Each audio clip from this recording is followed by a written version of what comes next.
তোমাদের সাথে আজকে আমি চুল সিল্কি করার খুবই সহজ একটা বুদ্ধি শেয়ার করব, যেটা আমি ডেলি লাইফে ইউজ করে থাকি। কারণ আমার কাছে বেশি সময় হয় না, আর আমাকে প্রচণ্ড যাতায়াতের মধ্যেই থাকতে হয়।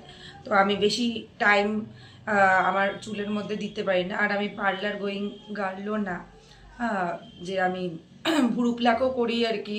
ধরে নাও 3 মাস 4 মাস পর পর যদি কোনো অকেশন পড়ে তাহলেই আমি যাই। তো সেরকম আমার পার্লার যাওয়ারও টাইম হয়ে ওঠে না। তা আমি বেসিক্যালি যেটা ইউজ করি তোমাদের বলি। এই যে দেখতে পাচ্ছ পতঞ্জলি অ্যালোভেরা জেল, এটা কতটা ইউজ হয়েছে দেখতে পাচ্ছ। এটা আমার খুবই ফেভারিট একটা জিনিস। আমি এটা স্কিনেও ইউজ করি গরমকালে অ্যাজ আ ময়েশ্চারাইজার।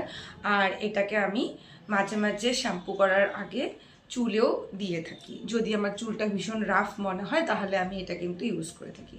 আজকে অলরেডি চুলের মধ্যে আমি শ্যাম্পু করব দেখে অলরেডি তেল দিয়েছি, বাট তিল তোমাদের সাথে শেয়ার করছি।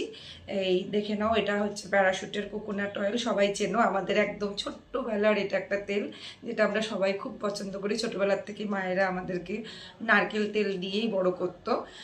এই তেলটা কিন্তু মানে খুব ভালো একটা তেল, মানে দেখবা যখন শীতকাল পরে এটা পুরো জমে যায়, একদম 100% পিওর কোকোনাট অয়েল। তো এটাই আমি ইউজ করি। তো যখন যখন আমার মনে হয় যে চুলটা একটু রাফ হয়ে গেছে, তখন আমি শ্যাম্পু করার আগে বা কোনো কোনো দিন যদি আমার সময় হয় তাহলে আমি রাতের বেলাতেও কি করি, এটাকে মাথায় দিয়ে আমি একটু ইসে করি। আজকে দেখো আমি এই তেলটার সাথে এই অ্যালোভেরা জেলটাকে সুন্দর করে হাতে স্ক্যাল্পের মধ্যে এভাবে রাব করে নিব। দেখো যখন রাব করছি এটা কিন্তু দেখো একটা ক্রিমের মতো একটা টেক্সচার হয়ে যাচ্ছে একদম। যত তুমি এটাকে রাব করবে তত দেখো এটা একটা হোয়াইট বেস ক্রিমের মতো কিন্তু একটা টেক্সচার হয়ে যাবে।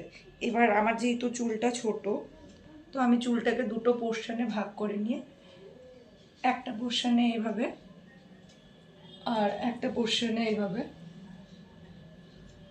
কতক্ষণ সময় লাগলো দেখো, 1 মিনিটের ব্যাপার। যত মাথার রুটটা আর কি ঠান্ডা থাকবে তত আর কি কাজ করতে মনের দিক থেকে শরীরের দিক থেকে সব শান্তি। তো এইভাবে দেখো অল্প করে তেল আর সাথে এই অ্যালোভেরা জেল দেখো। তোমরা বলো না যে সিরাম টিরাম, আমি অত কিছু কোম্পানির জিনিস ইউজ করি না। এমনও বলছি না যে কি করছি না, এটাও অবশ্যই কোম্পানি জিনিস, বাট আমার মনে হয় এগুলো ন্যাচারাল জিনিস আর খুব কুইকলি তাড়াতাড়ি হয়েও যায়, আর আমরা অল্প সময়ের মধ্যে যত্ন করতে পারি। তো যেদিন তোমার মনে হবে যে কোথাও ঘুরতে যাবে, তাড়াতাড়ি শ্যাম্পু করার ব্যাপার আছে, তো সেই রকম সময় তোমরা আর কি 1-2 মিনিটের মধ্যেই এটা নিজের জন্য করতে পারো। তোমাদের সাথে আর একটা জিনিস শেয়ার করি। আমি এই শ্যাম্পুটা ইউজ করি, এটা হচ্ছে ওশিয়ার আমলা কেয়ার হেয়ার ফল শ্যাম্পু। এটা আমি ময়নাগুড়িরই আর কি কসমো বাজার থেকে নিয়েছিলাম। এটাও আর হচ্ছে এটাও ওশিয়ার এই হেয়ার কন্ডিশনার। বাট আমি কন্ডিশনার সত্যি কথা বলছি সবসময় ইউজ করি না। যখন আমি এইভাবে চুলে ময়েশ্চারাইজ করি আর কি তেল দিয়ে অ্যালোভেরা জেল দিয়ে, তখন আমি প্রেফারেবলি শুধু শ্যাম্পুটাই ইউজ করি। তাতেই আমার যেহেতু আমার স্মুথ চুল আর কি, বেশি তো আমার একটু অয়েলি ভাব আছে চুলে, তো আমার খুব একটা কন্ডিশনারের দরকার পড়ে না। কিন্তু কখনো কখনো ঘুরতে বেড়াতে গেলে তো কন্ডিশনার দিই, তখনই আমি এই কন্ডিশনারটা ইউজ করি।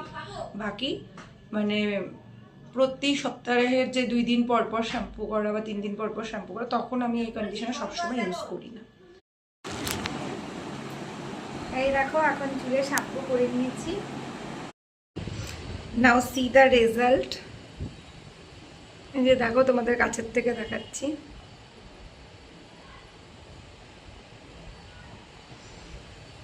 আশা করি সিল্কিনেসটা তোমরাই বুঝতে পারছো, তো এখানে বলার কিছু নেই। তো দেখো একদম মানে মানে ঘরোয়া জিনিস সবার বাড়িতে থাকে, আর একদম খুব কুইকলি দেখো এটার রেজাল্ট পাওয়া যায়। তো শ্যাম্পুটা ইন্ডিভিজুয়াল চয়েস, এটা সবার আলাদা আলাদা চুলে আলাদা আলাদা শ্যাম্পু ইউজ করো, আমি এটা নিয়ে বলবো না। বাট আমার মনে হয় যে আমার এটা খুব বেনিফিট আমি পেয়েছি। তা আমি সেই জন্যই বলবো যে তোমরাও চাইলে এটাকে ইউজ করে দেখতে পারো যদি কারো ভালো লাগে। বাকি তো ইন্ডিভিজুয়াল নিজস্ব মতামত আছেই। কিন্তু দেখো তোমাদের জাস্ট আমি রেজাল্টটা দেখিয়ে দিলাম। দেখো এখানে তো কোনো ফিল্টার লাগানো নেই। চুলের শাইনটা দেখো, আর জাস্ট লাইটের মধ্যে দেখাচ্ছে চুলের শাইনটা।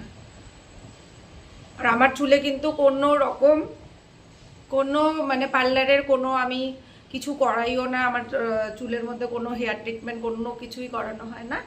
আমি কিন্তু জাস্ট এই অ্যালোভেরা জেল আর নারকেল তেল এটাই ইউজ করি।